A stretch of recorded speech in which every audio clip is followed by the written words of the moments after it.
മോഹൻലാൽ നല്ല നടനാണ്, നന്നായിട്ട് അഭിനയിക്കുന്നുണ്ട്, ചെറുപ്പം മുതൽ നന്നായിട്ട് അഭിനയിക്കുന്നുണ്ട്, നല്ല രീതിയിൽ മുന്നോട്ട് പോകുന്നുണ്ട്.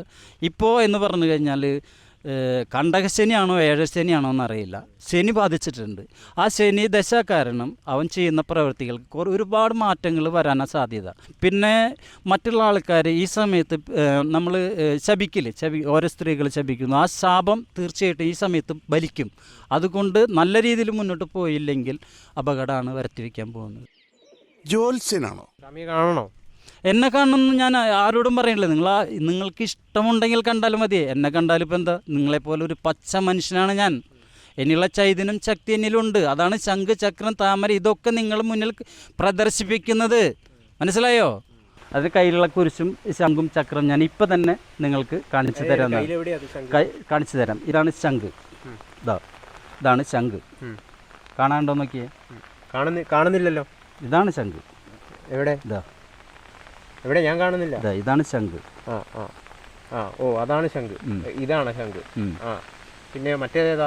ഇനി ഇതാണ് ഗദ. ഗദ കാണാൻ പറ്റുന്നുണ്ടോ? ഗദ വേണമെങ്കിൽ ഗദയാണെന്ന് പറയാം. വേണമെങ്കിൽ അത് ഗദയാണത്. സാധാരണപ്പെട്ട മനുഷ്യന്മാർക്ക് മനസ്സിലാവില്ല. സാധാരണപ്പെട്ട മനുഷ്യന്മാർക്ക് മനസ്സിലാവുന്നത് ഈ മീൻ. ഇതാണ് മീൻ. ഇത് മീനാണ്. സെൻട്രൽ കാണുന്ന മീൻ. ഇതിൻ്റെ തൊട്ടിപ്പുറത്ത് കാണുന്നത് ആമ. തൊട്ട് ഇതിലെ കാണുന്നത് ഐരാവതം, ആനയാണ്. ഇപ്പോൾ 1, 2, 3, 4, 5 ഐറ്റംസ് കണ്ടില്ലേ? ഇനി ഇതാണ് ചക്രം. ഇതാണ് ചക്രം. റൗണ്ടായിട്ട് നിൽക്കുന്നത് ഫോക്കസ് ചെയ്ത് നോക്കി നോക്കൂ. കണ്ടാ, ഇതാണ് ചക്രം. കണ്ടാ, കാണാൻ പറ്റുന്നുണ്ടാ? കാണാൻ പറ്റുന്നുണ്ട്. കാണാൻ, പക്ഷേ എനിക്ക് അങ്ങനെ തോന്നുന്നില്ല. ഇതാണ് ചക്രം. വരച്ച് കാണിച്ചു തരാൻ പാനിയൊന്നുമില്ലല്ലോ. ഇതാണ് ചക്രം. അതാണ് ചക്രം. ഈ ശക്തി താങ്കൾക്ക് എവിടെ കിട്ടിയത്? ഈ ശക്തി എന്ന് പറയുന്നത് ഇത് അത്ഭുതമായിട്ടുള്ള, അത് ജന്മനാൽ കിട്ടുന്ന ഇതാണ്. ജന്മനാൽ, അതായത് നമ്മൾ ജന്മനാൽ കിട്ടുന്ന സംഭവം നമ്മൾ പോലും അറിയാതെ എത്രയോ വർഷം കഴിഞ്ഞിട്ടാണ് നമ്മളിൽ ചൈതന്യം ഉണ്ടെന്ന് മനസ്സിലാവുന്നത്. അത് പല രൂപത്തിലാണ് മനസ്സിലാവുന്നത്. ഇനി ഈ കയ്യിൽ ഇതാണ് പത്മം എന്ന് പറയുന്ന സാധനം. പത്മം, താമര. കാണാണ്ടോ? കാണാൻ പറ്റണ്ട? താമര വേണമെങ്കിൽ താമരയാണെന്ന് പറയാം. വേണമെങ്കിലല്ല, താമരയാണത്. വേണമെങ്കിൽ പറയുന്നതല്ല. ശരി, ഇത് പത്മം എന്ന് പറയുന്ന 5 എതിലുള്ള പത്മം എന്ന് പറയുന്ന താമരയാണത്. കാണാണ്ടോ?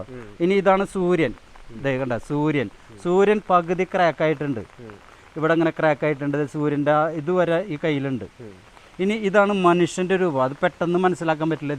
ഇതാ കണ്ട, മനുഷ്യൻ്റെ രൂപം. തല ജസ്റ്റ് കണ്ടില്ലേ? അതാണ് മനുഷ്യരൂപം. ഇനി ഇവിടെ നോക്ക്, ശിവന്റെ ശൂലം എന്ന് പറയുന്നത് ഈ കൈയിൻ്റെ വിരലുമേലേക്ക് നോക്കി നോക്കൂ. ഇതിന് ശൂലം എന്ന് പറയുന്നത് കാണാൻ പറ്റുന്നുണ്ടോ? ഇത് നോക്കിക്കോ, ഇത് താമര മുട്ടാണ്. ഈ വിരലുമേലേക്ക് നോക്കി, ഇത് താമര മുട്ട്. ഇനി ഭയങ്കര ചൈതന്യമുണ്ടോ? ദൈവത്തിന് ചൈതന്യമുണ്ടോ എന്ന് ചോദിക്കുന്നത് വിഡ്ഢിത്തരമല്ലേ? താങ്കൾ ദൈവമാണോ? പിന്നെ ഇത്രയും ബ്രഹ്മം വിഷ്ണു മഹേശ്വരൻ്റെ കയ്യിലിരിക്കുന്ന ശംഖ്, ചക്ര, താമര ആണെങ്കിൽ എൻ്റെ കയ്യിലുണ്ടെങ്കിൽ ഞാൻ പിന്നെ ആരായിരിക്കും? എൻ്റെ കയ്യിലുണ്ടെങ്കിൽ ഞാൻ പിന്നെ ആരായിരിക്കും? അപ്പോൾ എന്നിലുള്ള ചൈതന്യമല്ലേ, അതൊക്കെ ശക്തിയല്ലേ?